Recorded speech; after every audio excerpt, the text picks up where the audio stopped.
Hello बच्चों, मेरा नाम है मोहित और आपका स्वागत हमारे यूट्यूब चैनल हिस्ट्री चैंपियन में। तो जैसा कि आप जानते हो, आपका जो हिंदी साहित्य का जो पेपर होने वाला है रीति काव्य का, कौन सा पेपर होने वाला है? रीति काव्य का जो पेपर होने वाला है, इससे संबंधित आपके सामने जितने महत्वपूर्ण प्रश्न होने वाले हैं सारे के सारे मैं आपको करवाने वाला हूं। बस आपको क्या करना है, चैनल को सब्सक्राइब कर देना और अपने दोस्तों को जरूर से शेयर कर देना है। चलिए शुरू करते हैं आपके सामने क्लास को। उससे पहले सभी बच्चों से रिक्वेस्ट करना चाहूंगा, प्लीज भाई चैनल को जोर से सब्सक्राइब कर दो। अपन ने 30,000 सब्सक्राइबर का टारगेट ले रखा है। आप सभी बच्चे सब्सक्राइब करोगे तो अपन टारगेट को अच्छे से अचीव कर लेंगे। साथ के साथ मैं एग्जाम से पहले की इंपॉर्टेंट क्लास डालता हूं, लगभग प्रश्न वहीं से देखने को मिलते हैं। तो आप चैनल को जोर से सब्सक्राइब कर लो ताकि वहां से आपको वो इंपॉर्टेंट क्लास का नोटिफिकेशन मिल जाए। कोने में, साथ साथ कोने में जो व्यू प्रोडक्ट वाला ऑप्शन है, कौन सा ऑप्शन है? व्यू प्रोडक्ट वाला ऑप्शन है। इस पे क्लिक करके अगर आप फ्लिपकार्ट और मित्रा से कोई प्रोडक्ट खरीदते हो तो सबसे ज्यादा डिस्काउंट आपको देखने को मिलेगा। तो जाओ और जाकर जो भी प्रोडक्ट खरीदना चाहते हो खरीद सकते हो भाई। तो काफी बच्चों का सवाल आता है, सर जो आप ये पढ़ा रहे हो हमें पीडीएफ, ये हमें फ्री में प्राप्त करनी है तो हम कहां से प्राप्त कर सकते हैं? तो आपको कुछ नहीं करना। अगर फ्री में कंटेंट प्राप्त करना चाहते हो तो पीडीएफ फ्री में प्रोवाइड करवा रखी है मैंने। फ्री में प्राप्त करने के आपको कुछ नहीं करना, डिस्क्रिप्शन में दिए गए टेलीग्राम के लिंक पर क्लिक करना है। जैसे उसके दिए गए टेलीग्राम के लिंक पर क्लिक करोगे, आपको ऊपर की तरफ हिस्ट्री चैंपियन लिखा होगा, यहाँ पर क्लिक करना है। यहाँ पे क्लिक करने के बाद में नीचे फाइल वाला सेक्शन दिखेगा। कौन सा? फाइल वाला सेक्शन दिखेगा। इस पे क्लिक कर लेना और इस पे क्लिक करने के बाद में कोने में सर्च वाला ऑप्शन दिखेगा, यहाँ पर सर्च कर लेना। क्या? आपके सामने जो पेपर होने वाला है हिंदी लिटरेचर। जैसे आप हिंदी लिटरेचर सर्च करोगे, Hindi literature BA third semester के नाम से पीडीएफ देखने को मिल जाएगी। किसके नाम से? Hindi literature BA third semester के नाम से पीडीएफ मिल जाएगी। अगर आपको नहीं दिखाई दे रही है तो थोड़ा सा भाई नेट को ऑन ऑफ कर लो, ये पीडीएफ आपको देखने को मिल जाएगी। और जैसे देखने को मिले यहाँ पर क्लिक करना और आपके सामने पीडीएफ डाउनलोड करके पढ़ना शुरू कर देना है। बच्चों से रिक्वेस्ट है, प्लीज भाई चैनल को जरूर से सब्सक्राइब कर दो। क्या कर दो? चैनल को जरूर से सब्सक्राइब कर दो। आपको इससे बेहतर कंटेंट कहीं पर देखने को नहीं मिलेगा। चलो, बिहारी सतसई से आपके सामने पहली है जो सह व्याख्या। मेरो भव बाधा हरे, राधा नगरी सोए, जा तन की जाई परे, श्याम हरित दुती होए।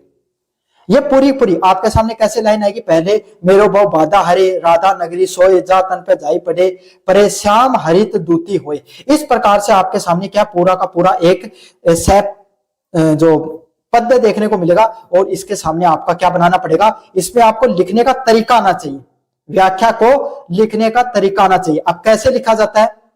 सबसे पहले संदर्भ। संदर्भ का अर्थ क्या होता है भाई? आपके सामने संदर्भ का अर्थ होता है कि ये ली कहां से गई है लाइनें।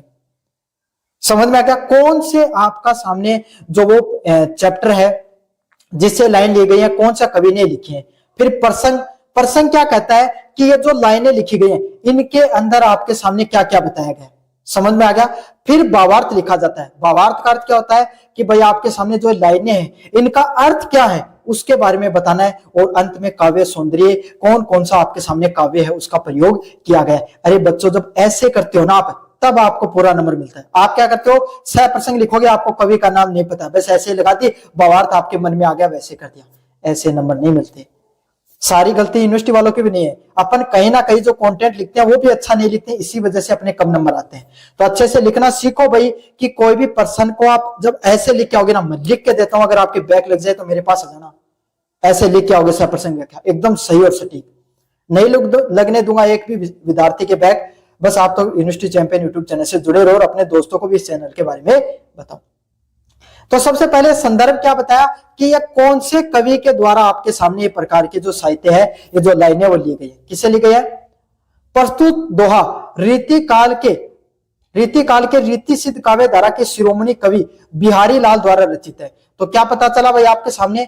और मैं भी बता देता हूं, जितने जो आपके सामने राइटर हैं, जितने कवि हैं, सबके नाम रट लो। ये जो संदर्भ प्रसंग है ना, ये सेम टू सेम आते हैं लगभग के अंदर। समझ में आ गया आपको? तो संदर्भ प्रसंग और काव्य सौंदर्य सेम आता है, सेम चिपका देना, भावार्थ अलग करना पड़ता है आपको। तो अच्छे से याद कर लो भाई। तो जो दोहा लिया गया है, ये रीति काल के जो रीति सिद्ध कवि हैं, कौन से कवि हैं? रीति काल के जो रीति सिद्ध कवि हैं बिहारी लाल। कौन से कवि? बिहारी लाल के द्वारा बिहारी सतसई में मंगलाचरण से उद्धृत है। मतलब बिहारी सतसई का भी एक भाग है, कौन सा? मंगलाचरण, वहां से लिया गया है।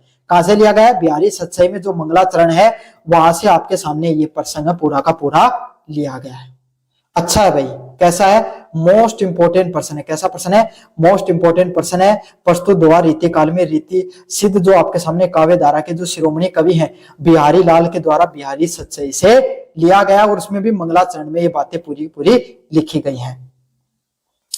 भक्त, अब इसमें प्रसंग क्या है, मतलब क्या कहना चाहते हैं आपके सामने, प्रसंग में लिखा जाता है, भक्त कवि बिहारी अपने ग्रंथ की निर्वैण समाप्ति के लिए राधा रानी की स्तुति कर रहे हैं और वे प्रार्थना कर रहे हैं कि राधा जी उनके सांसारिक कष्टों की निवारण कीजिए। मतलब जो बिहारी हैं वो भगवान श्री कृष्ण और राधा जी की क्या करते हैं, पूजा या उपासना करते हैं। क्या करते हैं, पूजा या उपासना करते हैं। और ये उनका जो बिहारी सत्सई है। मंगलाचरण क्या होता है, मंगलाचरण होता है कोई भी ईश्वर की जब स्तुति करते हो ना, अरे आरती करो हो ना, वही मंगलाचरण है। समझ में आ गया। तो कोई भी ग्रंथ है उसकी जो इनका जो बिहारी सच्चाई, इस ग्रंथ की समाप्ति करने जा रहे हैं।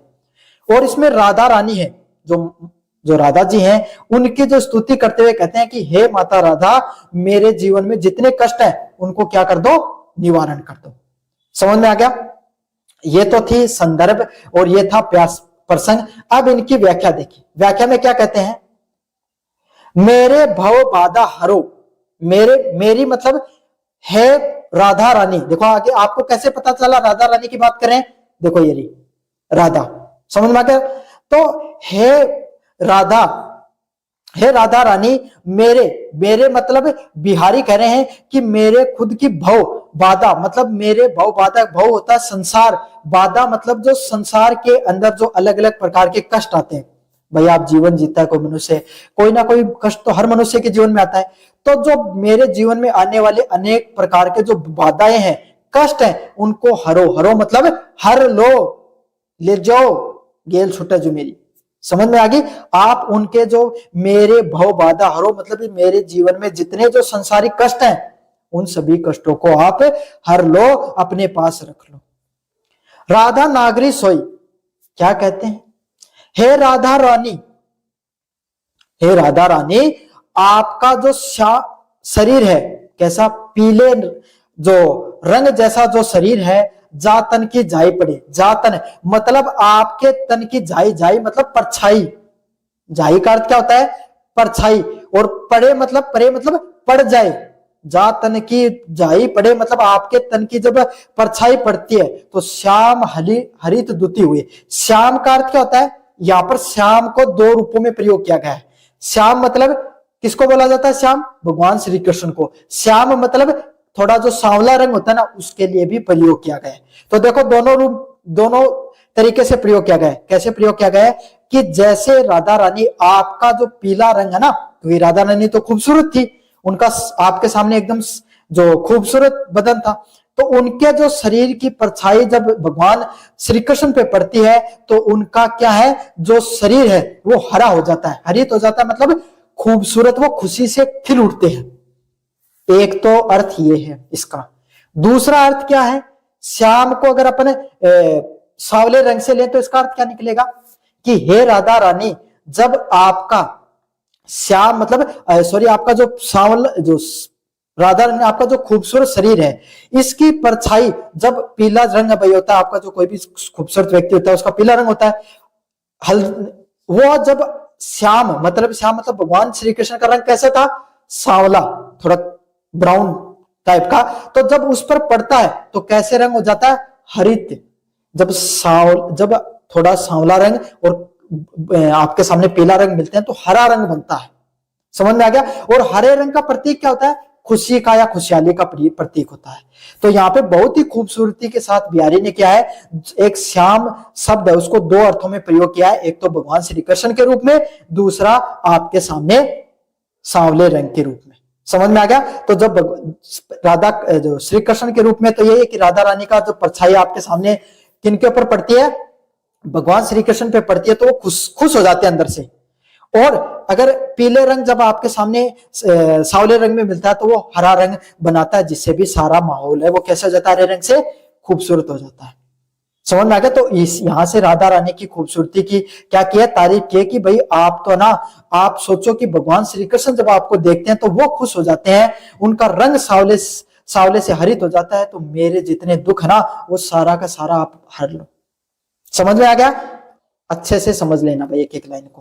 हो सकता है, देखो मैं ये नहीं कहता कि सेम टू सेम 100% व्याख्या आएंगी, लेकिन जो मैं पढ़ा रहा हूं अगर इसको पूरे को पढ़ लोगे और थोड़ी बहुत भगवान ने अगर यहाँ पर दिया है भेजा, तो मैं गारंटी लेता हूं आपको, आप पर्सन नहीं छोड़ कर आओगे, करके आओगे। और लगभग गारंटी इतनी तो मैं कह सकता हूं, इनमें से लगभग 2 व्याख्याएं आपको करनी है, 2 तो देखने को मिल जाएंगी।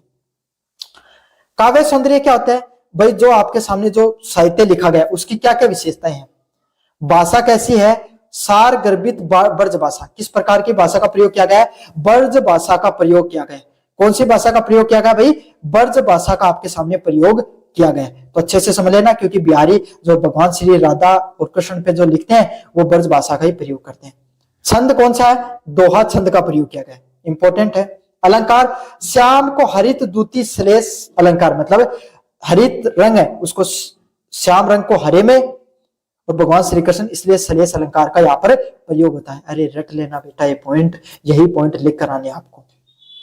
भक्ति, यहाँ राधा को कृष्ण से भी ऊपर स्थान दिया गया, जो रसिका संप्रदाय का प्रभाव, मतलब यहाँ पर क्या है, जो राधा है उनको भगवान श्री कृष्ण से भी ऊपर दर्जा दिया गया है। जो रसिका संप्रदाय का मतलब आपके सामने जो भगवान जो कृष्ण है उससे जो सर्वोपरि किसको मानते हैं? राधा रानी को। समझ में आ गया? चलिए अगले वाला है जो केशवदास की रामचंद्रिका, उसमें रावण अंगद संवाद से पढ़ेंगे अपन। चलिए अगले वाले की बात करें, केशवदास के द्वारा रामचंद्रिका रावण अंगद संवाद लिया गया है। इसके अगर 100% व्याख्या पढ़े, अंगद, देखो पूरा पढ़ के बताऊंगा, फिर 100% संदर्भ देखेंगे, 100% और फिर व्याख्या देखेंगे। अंगद, कौन को सूत? अंगद बालिका, रावण वह बालिक कहाँ है? अंगद पाताल गयो, रावण क्यों गयो? अंगद रघुनाथ के वाण से, रावण क्यों रघुनाथ के वाण से? अंगद मर्ग सावक जो तजी प्राण गयो। तो ये आपके सामने पूरी क्या है? गद्य है। अब इसकी अगर अपन संदर्भ और प्रसंग देकर फिर व्याख्या भावार्थ को देखेंगे या व्याख्या को देखेंगे। आप कुछ रटो न रटो, संदर्भ प्रसंग संदर्भ और आपके सामने काव्य सुंदरी तो रट लो भाई, यही सेम टू सेम चिपका कर आनी है आपको, मैं बता रहा हूं। इतना तो रटो कम से कम, और मुझे पूरी उम्मीद है 2 तो यहां से आएंगे। प्रस्तुत पंक्तियां कठिन काव्य के पेत कहे जाने वाले आचार्य केशवदास द्वारा रचित महाकाव्य रामचंद्रिका के रावण अंगद संवाद प्रसंग से ली गई है। क्या है? जितने भी जो ये पंक्तियां आप पढ़ रहे हो ना, कठिन काव्य के प्रेत, मतलब कठिन, इस प्रकार का साहित्य लिखा करते थे आपके सामने केशवदास, उनको कठिन काव्य के प्रेत के रूप में जाना जाता है। समझ में आ गया? और ये लिखी कहां से गई है? रामचंद्रिका, जो उन्होंने अपना रामचंद्रिका नामक जो अपना ग्रंथ लिखा था, उसके अंदर जब रावण और अंगद जब आपस में संवाद कर रहे होते हैं, उस प्रसंग से लिया गया है। तो यही सेम टू सेम आपको चिपका कर आना है कि जो प्रस्तुत पंक्तियां हैं वो कठिन काव्य के प्रेत, मतलब अपने कठिन काव्य को लिखे जाने के लिए प्रसिद्ध हैं। कौन? आचार्य केशवदास है, उनके द्वारा जो रचित महाकाव्य है रामचंद्रिका से लिया गया है। किससे लिया गया है? रामचंद्रिका से लिया गया है, जहां पर रावण अंगद आपस में क्या कर रहे हैं? बातचीत कर रहे हैं। क्या कर रहे हैं? रावण और अंगद आपस में क्या करें भाई? आपके सामने बातचीत कर रहे हैं। चलिए प्रसंग की बात करें। जब अंगद शांति दूत बनकर रावण की सभा में जाते हैं, भाई एक बार क्या होता है, भगवान जो श्री राम है जब वो समुद्र के किनारे रहते हैं तब वो प्रयास करते हैं कि रावण है उसको 1-2 बार शांति दूत भेजकर ये प्रयास कर लिया जाए कि वो माता सीता को आपके सामने जो लौटा दे, ताकि युद्ध की स्थिति बने ही नहीं। तो इसीलिए वो एक बार अंगद को भी भेजते हैं। समझ में आ गया? ताकि वो एक बार आपके सामने रावण को समझा सके, ताकि युद्ध ना हो सके। तो जब वो अंगद शांति दूत बनकर रावण की सभा में जाता है तो रावण उनका परिचय पूछता है, क्योंकि भाई रावण तो बड़ा बलशाली और घमंडी व्यक्ति था। वो पूछता, किसी को कुछ नहीं समझता था, तो उसने पूछा कि तुम कौन हो? उनका अंगद का परिचय पूछता पूरा का पूरा। समझ में आ गया? तो यही जो उन दोनों के बीच में जो बहुत ही प्रभावशाली और जो संक्षिप्त संवाद, मतलब उन दोनों के बीच में कैसे उनका जब परिचय पूछा जाता है तो कैसा संवाद होता है, उससे संबंधित आपके सामने यहाँ पर अपन व्याख्या करने वाले हैं। समझ में आ गया? तो इस प्रसंग की संदर्भ यहां से है, सह प्रसंग यहां पर है। व्याख्या देखें। अंगद, देखो ये जो इसमें क्या क्या हो रखा अपना, जो एक लाइन में सारी चीजें, लेकिन ये ऐसे नहीं है। ये ऐसे अंगद कौन हो तुम, फिर नीचे वाली लाइन है अंगद बालिक हो, रावण वह बालिका, तो ऐसे लाइन है, ऐसे लाइन है। समझ में आ गया? तो एक एक लाइन को आपको समझा देता हूं।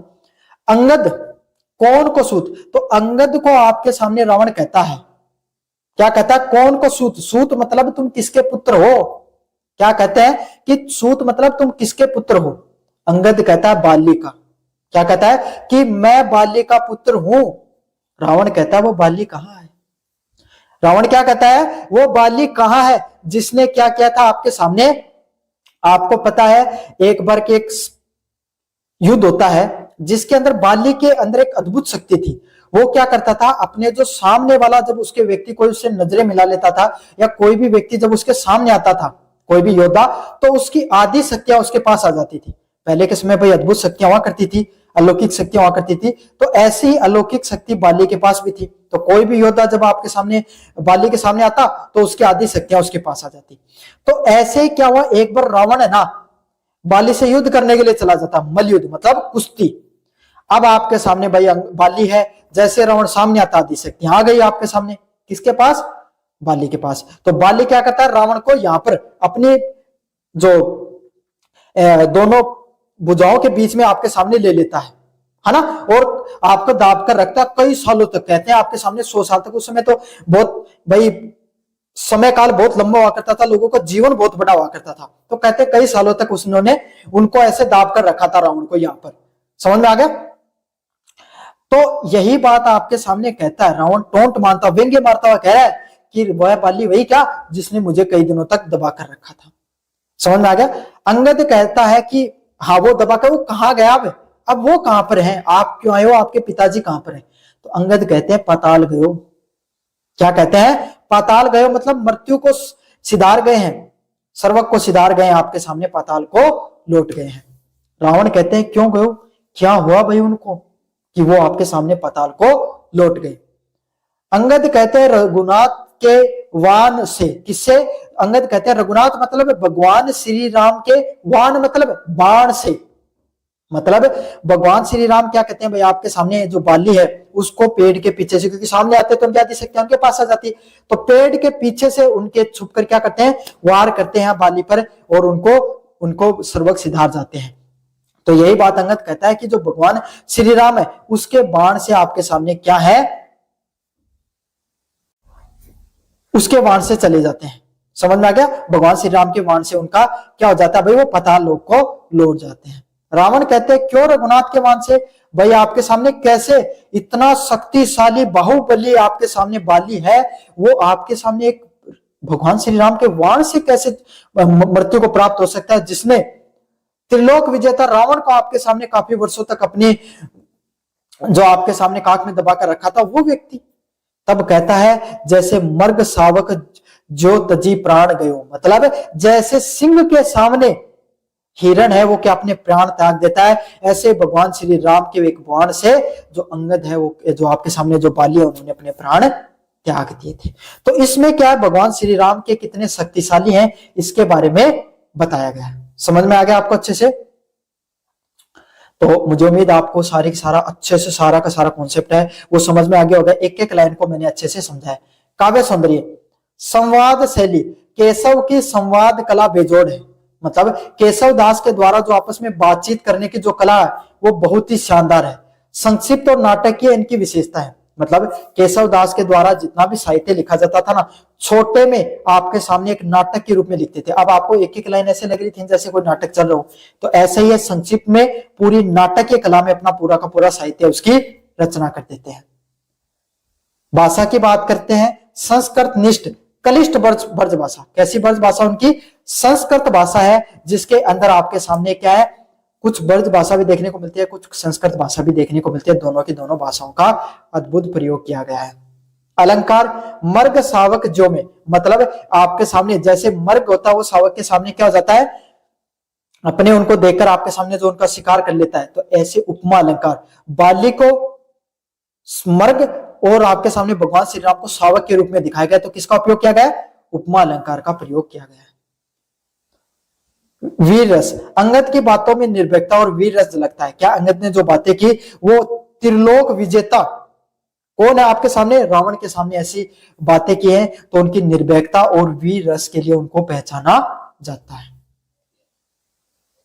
चलिए भाई पहले वाला आपका चलिए भाई, अगले वाला आपके सामने जो कवि देव के द्वारा 54 प्रसंग है उससे संबंधित जो साहित्य है उसके बारे में अपन देखेंगे। काव्यांश क्या है? जहरी जहरी झिनी बूंदे प्रति मानो, गहरी गहरी घटा घेरी गगन में, आने कयो श्याम मोसू चलो जुलीबे को, आज फूली न समानी भई मेरे मगन में। समझ में आ गया? तो इन सब शब्दों का प्रयोग किया गया भाई।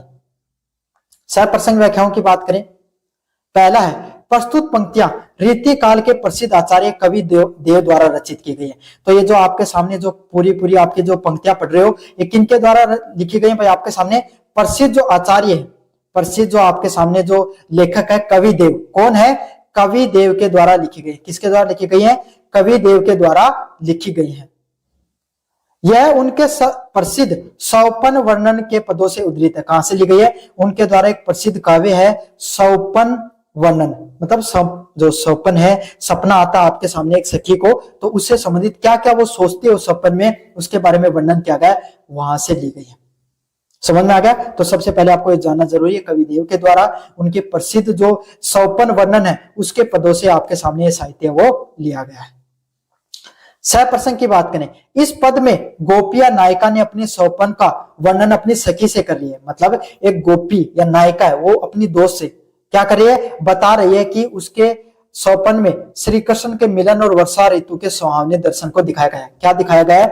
कि एक गोपी है, नायिका, जो आपके सामने जो मुख्य किरदार है भाई आपके सामने उनके जो 54 वर्णन का, उसमें वो अपनी दोस्त को बता रही है कि कैसे वर्षा ऋतु का सुहावना मौसम है, उसके अंदर आपके सामने भगवान श्री कृष्ण उनसे मिलने आते हैं। तो इसके बारे में क्या है? आपके सामने पूरा का पूरा क्या क्या वो आपके सामने अनुभूति करती है उसके बारे में आपके सामने बताया गया है। चलिए पढ़ते हैं भाई, क्या अनुभूति की उन्होंने।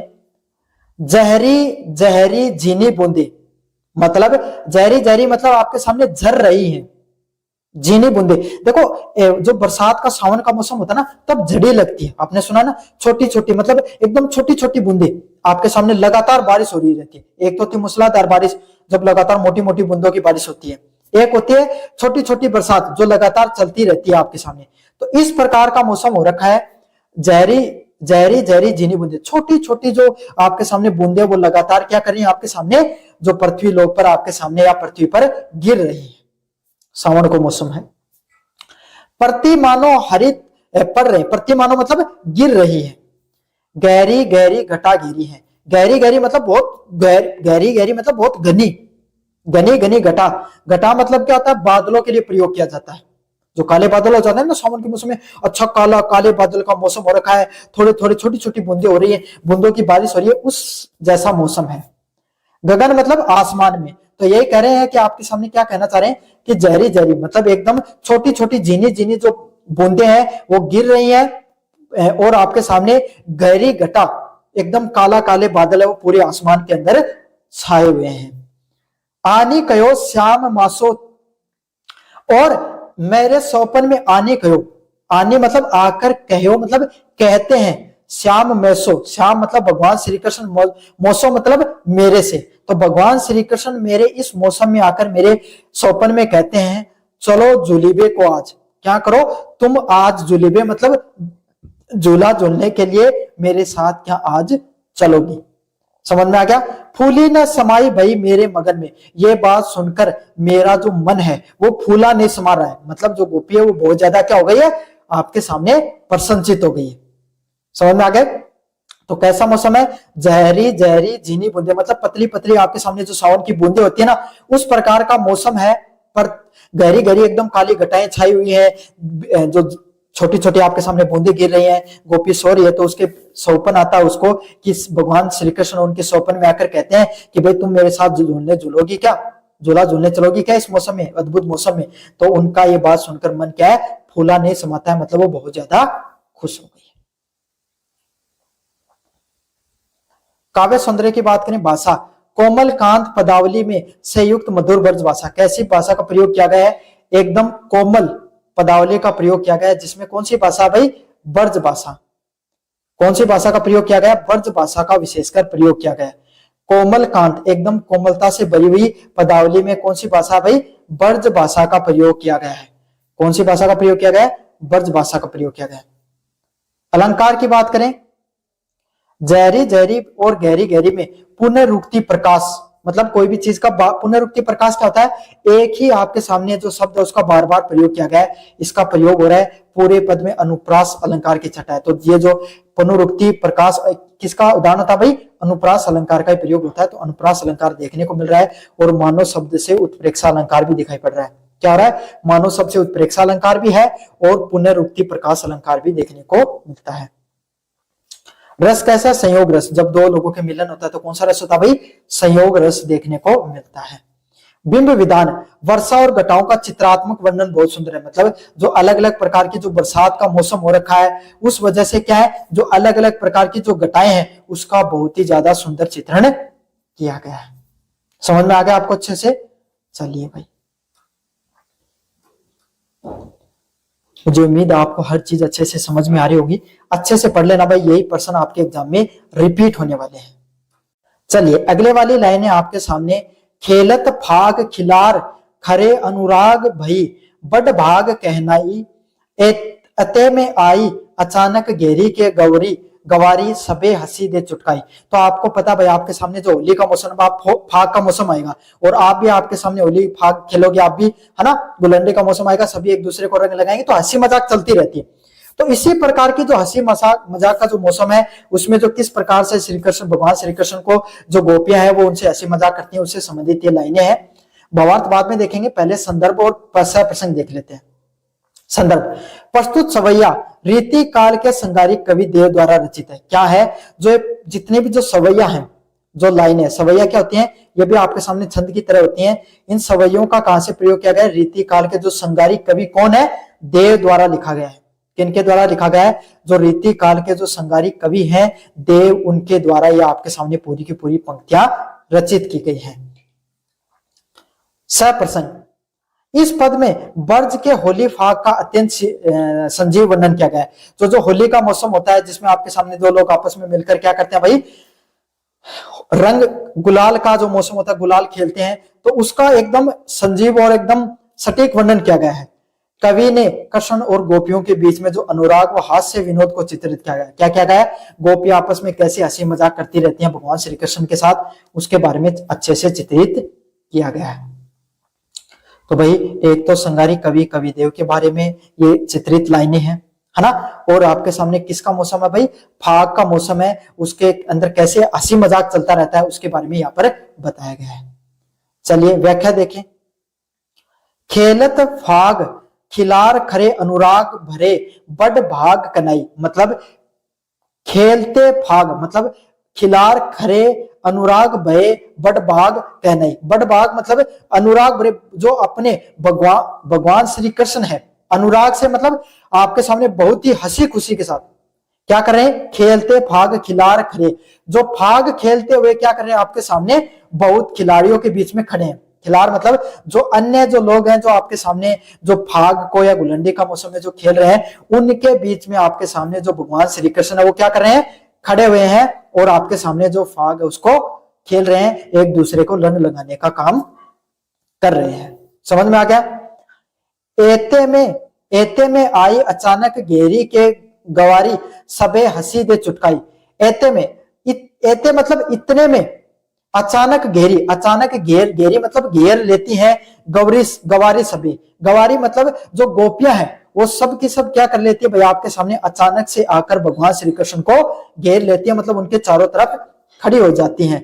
हंसी दे चुटकाई, और उनको क्या करती है, उनके साथ हंसी मजाक करने लग जाती हैं और उनको कहते हैं कि भाई आप हमारे साथ भी क्या करो, फाग खेलो, या फिर आपके सामने रंग लगाने का जो खेल होता है वो खेलो। क्या है कि भाई आपके सामने भगवान श्री कृष्ण है, वो हंसी खुशी के साथ अपने जो दोस्त बोल सकते हो, अपने आसपास के जो लोग जो उनके साथ वाले हैं उनके साथ क्या कर रहे हैं भाई, रंग फाग खेल रहे हैं। इतने में अचानक गोपियां आ जाती हैं, वो उनके साथ हंसी मजाक करते हुए कहती हैं कि भाई आप इन्हीं के साथ क्या, हमारे साथ भी आप क्या करिए, होली खेलिए। काव्य, प्रभावपूर्ण और संगीत में ब्रज भाषा का, तो ब्रज भाषा वो अपनी मीठी भाषा के रूप में जानी जाती है, तो एकदम प्रभाव के साथ और संगीत के साथ बोले जाने वाली जो ब्रज भाषा है उसका इसमें प्रयोग किया गया है। छंद कैसा है, कौन से छंद का प्रयोग किया गया है, सवैया छंद का। कौन सा छंद है भाई, सवैया छंद है, इसका प्रयोग किया गया है।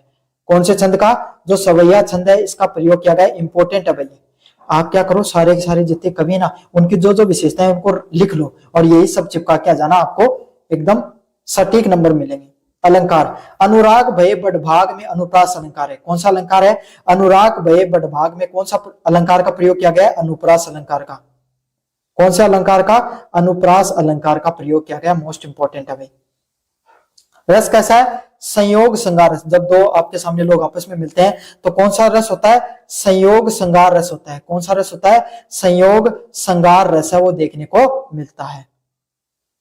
यहाँ पर ब्रज की प्रसिद्ध लठमार या लोक रंजित होली की झांकी दिखाई गई है। तो आपके सामने पता है भाई, ब्रज की जो होली है वो पूरी की पूरी दुनिया के अंदर भाई सबसे प्रसिद्ध होली है, तो उसके बारे में यहाँ पर दिखाया गया है।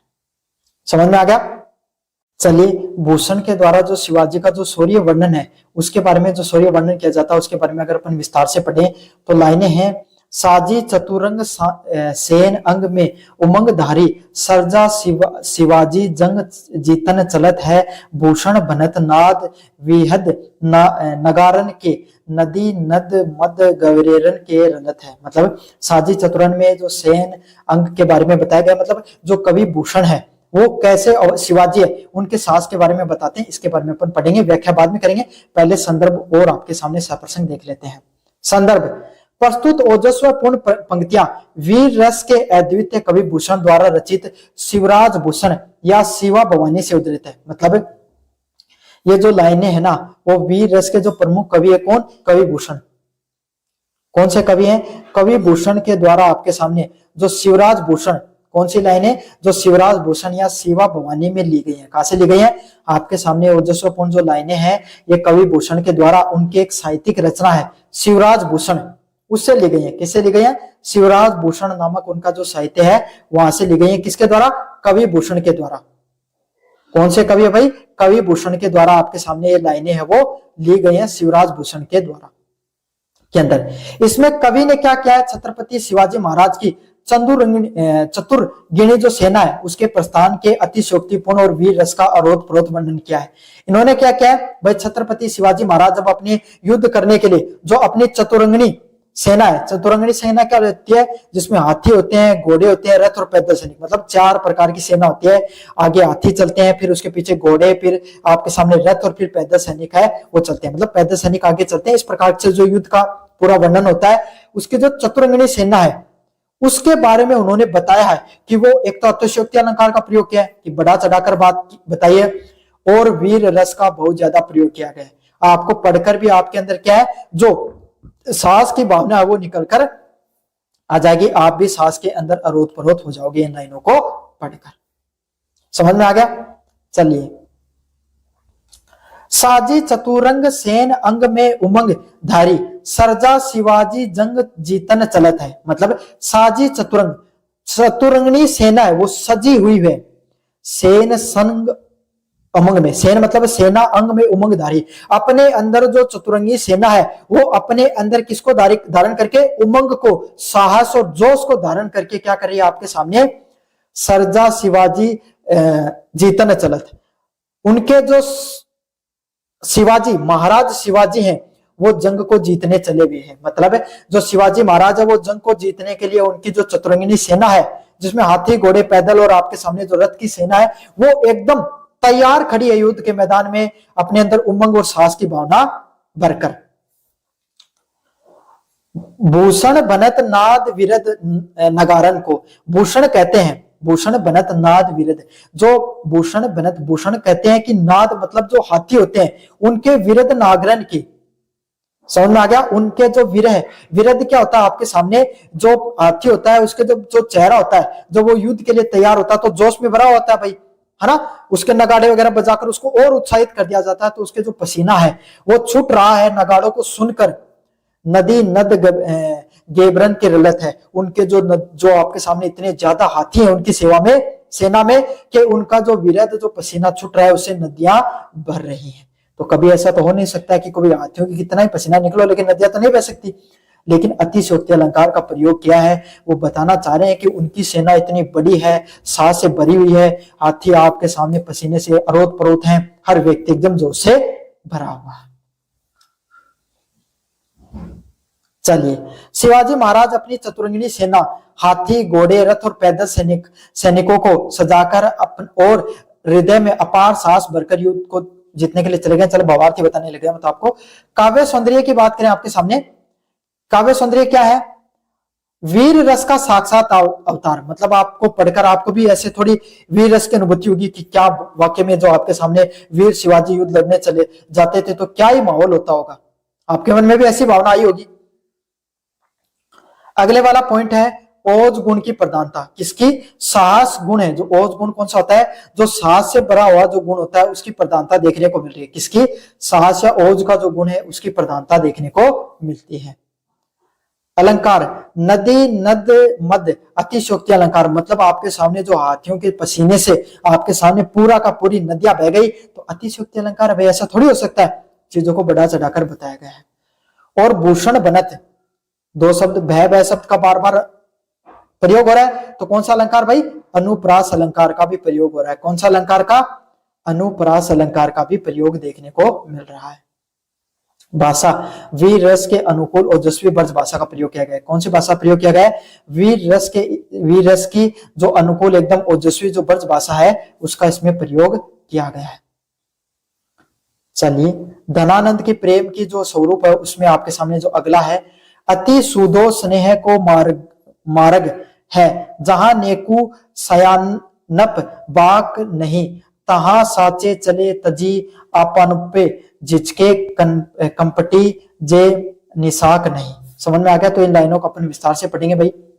चलिए भाई, आपके सामने संदर्भ की बात करें। प्रस्तुत पंक्तियां रीति मुक्त काव्य धारा के जो सर्वश्रेष्ठ कवि हैं धनानंद द्वारा रचित है। किसके द्वारा लिखी गई है? ये जो प्रस्तुत पंक्तियां वो किसके द्वारा लिखी गई है? आपके सामने रीति मुक्त काव्य धारा के जो प्रसिद्ध कवि हैं कौन? धनानंद। कौन से कवि हैं भाई? आपके सामने धनानंद है, उनके द्वारा रचित की गई है। किसके द्वारा की गई है? धनानंद के द्वारा। जो रीति मुक्त काव्य धारा के सर्वश्रेष्ठ सबसे प्रसिद्ध कवि हैं धनानंद, उनके द्वारा रचित की गई है। सप्रसंग, इन पंक्तियों में धनानंद प्रेम के सच्चे और सरल स्वरूप की व्याख्या कर रहे हैं। ये जो प्रमुख पंक्तियां हैं इसके अंदर जो धनानंद है, कौन? जो धनानंद है, प्रेम का जो वास्तविक और जो सच्चा स्वरूप होता है, कैसा स्वरूप होता है? प्रेम का जो सच्चा और सरल स्वरूप होता है उसके बारे में बता रहे हैं कि प्रेम होता है ना वो वास्तविकता में होता कैसा है उसके बारे में बता रहे हैं। वे बताते हैं प्रेम का मार्ग अत्यंत सीधा और चतुराई का उसमें कोई स्थान नहीं। मतलब धनानंद यही कहना चाहते हैं कि प्रेम है ना वो सच्चा प्रेम और सरल स्वरूप का प्रेम कैसा होता है। कैसा प्रेम? सच्चा प्रेम और सरलता से भरा हुआ प्रेम कैसे होता है उसके बारे में बता रहे हैं। और प्रेम का मार्ग अत्यंत सीधा होता है। कैसा मार्ग है? सीधा मार्ग है, उसमें चतुराई का कोई काम नहीं। इस प्रकार की बातें इन्होंने अपने इसके अंदर लाइनों के अंदर की है। चलिए देखते हैं भाई क्या है। अति सुधो स्नेह को मार्ग है, जहां नेकु श्यापन भाग नहीं। मतलब अत्यंत सुधो मतलब अत्यंत सीधा मार्ग है। अति सुधो स्नेह को मार्ग मतलब ये जो प्रेम, स्नेह मतलब प्रेम का जो मार्ग है ना, अति सुधो मतलब एकदम सीधा मार्ग है। मार्ग मतलब मार्ग, चलने का रास्ता होता ना वो। तो ये बताना चाहते हैं भाई अगर प्रेम का मार्ग है ना उसमें वो एकदम सीधा मार्ग है। सीधापन केस में है। जहां नेकु श्यापन बाक नहीं, मतलब जहां नेकु मतलब बिल्कुल भी नहीं, श्यापन मतलब समझदारी का बिल्कुल भी बाक नहीं, बिल्कुल भी कहीं पर कोई स्थानीय बाक मतलब टेढ़ापन।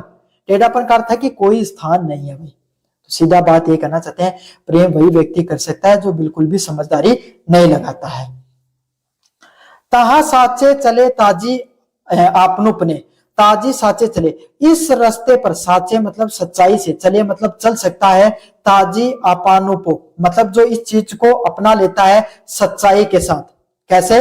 इस रास्ते पर वही चल सकता है जो आपके सामने भोलेपन के साथ इस जो प्रेम का मार्ग इसको अपना लेता है।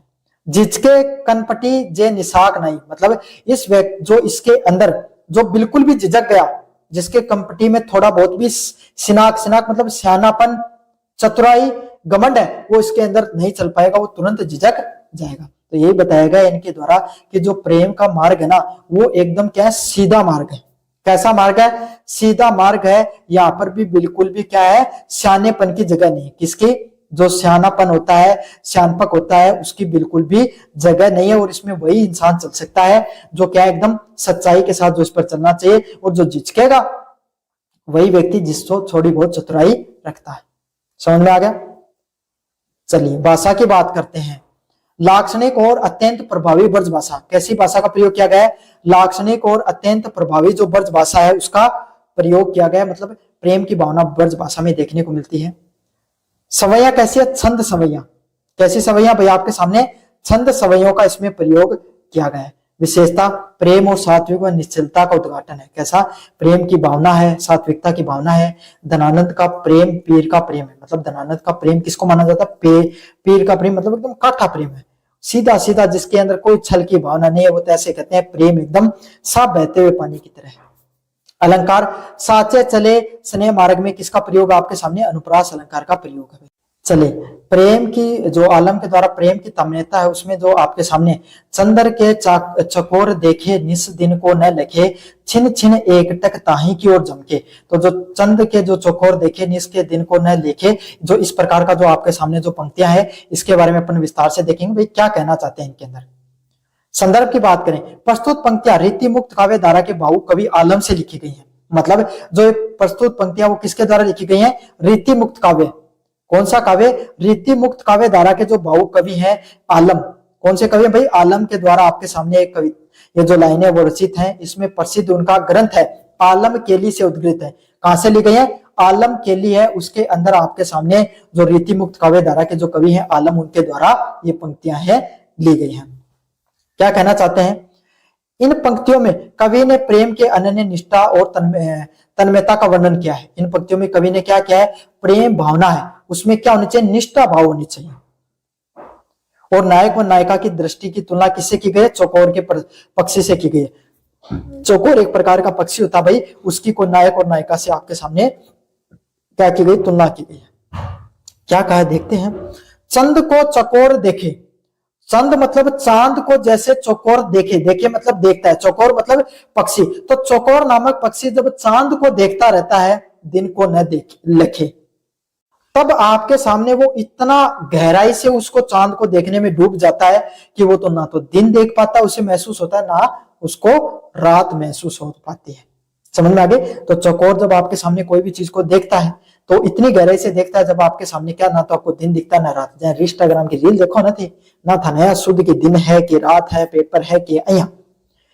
छिनी छिनी एकटक ताही की ओर जमके, आपके सामने छिनी छिनी एकटक ताही की ओर जमके, उसी तरीके से जब नायक और नायिका आपके सामने एक तरीके से एक दूसरे की तरफ देखते हैं, छिनी छिनी थोड़ा थोड़ा एकटक एक दूसरे की तरफ झमकते हैं, तब उनको भी ना समय की गणना, समय के बारे में पता चलता है, ना आसपास के वातावरण का। तो जो चांद के जो चकोर है उससे इसकी तुलना की गई है। भाषा सहज और भावनात्मक ब्रज भाषा, आपके सामने श्रृंगार रस का जहां पे प्रयोग हो वहां पे आप बिना आंख बंद करके ब्रज भाषा बांध सकते हो, क्योंकि प्रेम की भावना की भाषा ही ब्रज भाषा है। चकोर और चंद्रमा का उदाहरण लिया गया, इसलिए उपमा अलंकार भी है। कौन सा अलंकार? उपमा अलंकार का भी प्रयोग होता है। क्यों? चकोर और चंद्रमा का इसमें उदाहरण लिया गया है। छिन छिन में पुनरुक्ति प्रकाश भी देखने को मिलता है। जो छिन छिन है उसके अंदर पुनरुक्ति प्रकाश अलंकार का भी प्रयोग किया गया है। कौन से अलंकार का? पुनरुक्ति प्रकाश अलंकार। कौन सा अलंकार? पुनरुक्ति प्रकाश अलंकार है, उसका भी प्रयोग किया गया है। भाव, यहाँ प्रेम की उस पराकाष्ठा का वर्णन है जहां पे प्रेमी और प्रिय के बीच में जगत का विस्मरण हो जाता है। क्या है? यहाँ पे प्रेम और उस पराकाष्ठा का वर्णन किया गया है जहां पे प्रेमी और प्रिय के बीच में जगत है वो एक जैसा हो जाता है, उसके बारे में बात की गई है। छंद कैसा है? कवित्व सवैया छंद का प्रयोग किया गया है। चलिए भाई, लास्ट नंबर आपके सामने जो ये है पद्माकर के द्वारा होली व फाग का वर्णन किया गया, इसके बारे में अपन देखेंगे। क्या है? खेलिए फाग निसक हवे आज, मयंक मुखी कहे भाग हमारे, पद्माकर पेखी परु न कहूं, रति नायक सो सुकुमार। चलिए संदर्भ की बात करते हैं। प्रस्तुत पंक्तियां रीति काल के जो अंतिम प्रतिनिधि कवि हैं पद्माकर के द्वारा रचित की गई। तो जितनी भी पंक्तियां वो किसके द्वारा लिखी गई भाई? पद्माकर के द्वारा लिखी गई। किसके द्वारा? पद्माकर हैं, उनके द्वारा प्रमुख लाइनें हैं वो लिखी गई। प्रसंग की बात करें, इस पद में होली फाग के उत्सव का उल्लासपूर्ण वर्णन किया गया है। क्या किया गया है? ये जो जितना भी साहित्य है इसके अंदर होली का जो माहौल है उसको बहुत ही उत्साह से मनाया जाता है, उसके बारे में वर्णन किया गया है। यहाँ पर नायक श्री कृष्ण और नायिका मयंक मुखी राधा या गोपी के बीच में होली खेलने का अवसर का वर्णन है। मतलब जो ये अलग अलग प्रकार के जो पद हैं इसमें अंदर होली या फाग का मौसम, कौन सा? होली या फाग का उत्सव होता है ना, उसका उत्साहपूर्ण जो माहौल होता है उसके बारे में वर्णन किया गया है। नायक श्री कृष्ण और नायिका मयंक मुखी राधा गोपी के बीच में होली खेलने का कैसे अवसर होते हैं उसके बारे में भी बात की गई है। समझ में आ गया? चलिए भाई क्या करें हैं, खेलिए फाग निशंक होए आज मयंक मुखी कहे भाग हमारे। खेलिए फाग निशंक, निशंक मतलब आज हम जो फाग है मतलब होली के रंग लगाने का जो खेल होता है उसको निशंक बिना किसी डर संकोच के आज क्या करेंगे, हवे आज मयंक मुखी कहे भाग हमारे। आज हमारे बीच में मयंक मुखी मतलब भगवान श्री कृष्ण है वो आपके सामने बीच में पधारे, हमारे भाग खुल गए हैं, आज तो हम खुलकर होली खेलने वाले हैं। पद्माकर पेखी परे न कहू रति नायक सो कुमार। जो पद्माकर कहते हैं, पद्माकर पेखी परे न कहू, पद्माकर कहते हैं पेखी परे न कहू रति नायक सो कुमार। आज जो भगवान श्री कृष्ण है पेखी परे न कहू, आज आपके सामने उनके सामने पेखी परू न कहे मतलब उनके सामने रति नायक सो कुमार मतलब भगवान श्री कृष्ण है वो रति नायक जो सुकुमार आपके सामने देवता है उनके समान कोमल लग रहे हैं। तो मतलब भगवान श्री कृष्ण बहुत ही ज्यादा सुंदर लग रहे हैं, उनके सामने आपके सामने जो रति नायक है वो भी कुछ नहीं लगते हैं भाई, वो सबसे सुंदर भगवानों में से थे। ये प्रमुख जो पंक्तियां वो ली गई हैं। काव्य सुंदरी की बात करें, रस संयोग रस का अद्भुत प्रयोग हुआ है। कौन से रस का? संयोग रस का बहुत ही अद्भुतता के साथ प्रयोग हुआ है। अलंकार मयंक मुखी और रति नायक सो उपमा अलंकार और रूपक अलंकार की छटा है। कौन से? मयंक मुखी और रति नायक सो उपमा अलंकार और रूपक अलंकार के आपके सामने यहाँ पर प्रयोग किया गया है। भाषा पद्माकर की जो भाषा है अपनी सजीव शब्द चित्रों की विजुअल इमेजनरी के लिए प्रसिद्ध है। संस्कृति यहाँ पे मध्यकालीन भारत के दरबारी और लोक रंजित होली के उत्सव का सुंदर चित्रण किया गया है। तो बच्चों ये तो आपके सामने जो सह प्रसंग व्याख्या और वेरी शॉर्ट टाइप क्वेश्चन मैंने आपको करवा दिया है। अब बचते हैं लॉन्ग टाइप क्वेश्चन, वीडियो बहुत बड़ा हो जाएगा, इसके लिए आएगा आपका पार्ट नंबर 2, उसमें कराऊंगा, इसके लिए वीडियो में बने रहना भाई।